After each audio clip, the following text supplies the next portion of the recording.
Bismillahirrahmanirrahim. I am Uruj Zahra, your English language instructor, and in this lesson, I will share the basic concept. What is alphabet and what is sound? Although you all are not the so much beginner one, मैं ये नहीं मानती कि आप लोग बहुत ज़्यादा beginner हैं. But in this lesson, it's my responsibility to teach you from scratch. क्योंकि हमें पता होने चाहिए अल्फ़ाबेट्स, कॉन्सोनेंट, साउंड्स और ये सब क्या सिलसिला है. इंग्लिश में आगे बढ़ने से पहले हमें कुछ बेसिक्स की क्लासेस लेना ज़रूरी होते हैं. तो ये बेसिक्स की क्लासेस बिल्कुल उन्हीं स्टूडेंट्स के लिए हैं. यहाँ पर हम बात करते हैं अल्फ़ाबेट एंड साउंड. ये हमारा लेसन नंबर फर्स्ट है. इसको कहा जाता है अल्फ़ाबेट एंड साउंड. जैसे कि अगर मैं आपसे कहूँ what is alphabet and what is sound, तो आपने पहले तो बोर्ड पे देखना है कि मैं क्या पढ़ा रही हूँ. अल्फ़ाबेट्स का मतलब होता है characters. A B C D, ये सारे इंग्लिश में कैरेक्टर्स कहलाते हैं. जब मैं इन कैरेक्टर्स की बात करती हूँ, इनको इंग्लिश में अल्फ़ाबेट्स कहते हैं. There are 26 alphabets in English. अगर हम ना सिर्फ इंग्लिश लैंग्वेज की बात करें, if I talk about the another language as well, either the Chinese, Japanese, so they have also the different characters. So we first must know what kind of the characters we have. There are 26 alphabets in English, but these 26 alphabets are categorized, बांटे गए हैं, divide हुए हैं.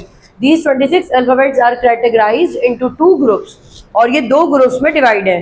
The first group is called open mouth words. इनका हरफ आम में कहा जाता है वाउल, जिसे हम पहले कहते थे वॉवल्स. अब वो वॉवल्स नहीं, जिन्हें अब वाउल पढ़ा जाता है, vowels. The first category is called vowel and the second category is called close mouth words, और इनका एक और नाम है that is called consonant.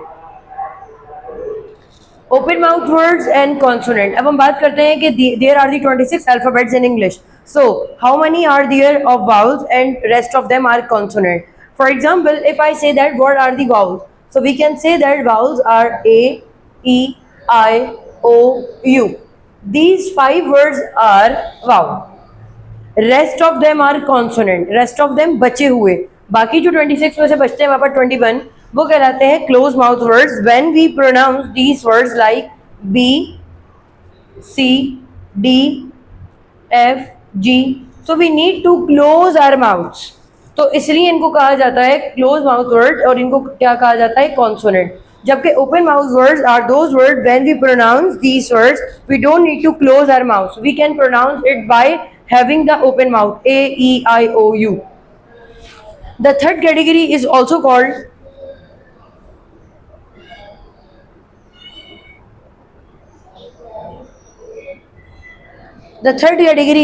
semi-vowels. Sometimes they give you the sound of consonant and somehow give the sound of vowel.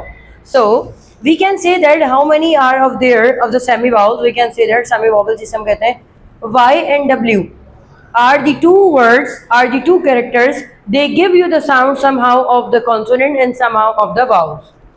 हम बात करेंगे कि ये इनका सिलसिला क्या है, तो आइए इनको ज़रा डिस्कस करते हैं. इंग्लिश के अल्फ़ाबेट एंड साउंड्स का मतलब होता है कि व्हेनेवर हमें कोई ऐसे सेंटेंसेस बनाने हैं जिनमें कोई भी वर्ड वाउल से स्टार्ट हो रहा है, तो उनका साउंड एक अलग होगा, जबकि क्लोज माउथ वर्ड्स का साउंड ही अलग होता है एंड सेमी वाउल्स का कुछ अलग होता है. अब हम बात करते हैं, इससे रेलिवेंट एक टॉपिक निकलता है हमारे पास जिसको कहते हैं articles. And articles is the second important topic for all of you. तो अभी हम इसको देखते हैं कि इनकी कुछ एग्जाम्पल्स ऐसे करके. जैसे मैं आपसे कहूँ एयर, अब यहाँ पर दो वाउल्स आए हुए हैं, एयर, ठीक है. अच्छा, इसके अलावा हम कहते हैं आइसक्रीम, तो आइसक्रीम. अगर मैं आपसे यूँ कहूँ कि वाउल्स के बिना कोई वर्ड ऑलमोस्ट नहीं बनता इंग्लिश में, तो ये भी सही है. ये हमारे पास वाउल्स की पहचान आती है. जैसे कोई भी वर्ड है उनमें ए ई आई ओ यू, इनमें से कोई भी वर्ड आ जाता है. जबकि कॉन्सोनेंट की अगर हम बात करें तो बी ए जी बैग. अब आप देख सकते हैं यहाँ पर बी और जी हमारा कौन है. और सेमी वाउल्स का मतलब होता है, जैसे हमने कहा कि येलो, योगर्ट. इसके अलावा हमारे पास आ जाता है यॉक, अंडे की जर्दी को कहा जाता है यॉक, इसे यहाँ पर कर लें. इसके अलावा आ जाता है येलोइश, जर्दी माइल. तो ऐसे वाले वर्ड जो है हमारे पास वो सेमी वाउल्स के साथ आते हैं. फिलहाल अभी मैंने आपको वर्ड्स की पहचान करवाई है. लेसन अभी हमारा स्टार्ट होगा, क्योंकि मैंने आपसे क्या कहा, in the English there are the 26 alphabets. These 26 alphabets are categorized into the 3 groups, mainly into the 2 groups, open mouth word and second one is called closed mouth words. Open mouth words are called the vowels A, E, I, O, U, and consonant are called the closed mouth word B, C, D, G, F, and the rest of them. And the third category is called the semivowels, and only the two characters are there, W and Y. Now I will discuss about the article, that is your second lesson. Now give the heading on your notes, articles.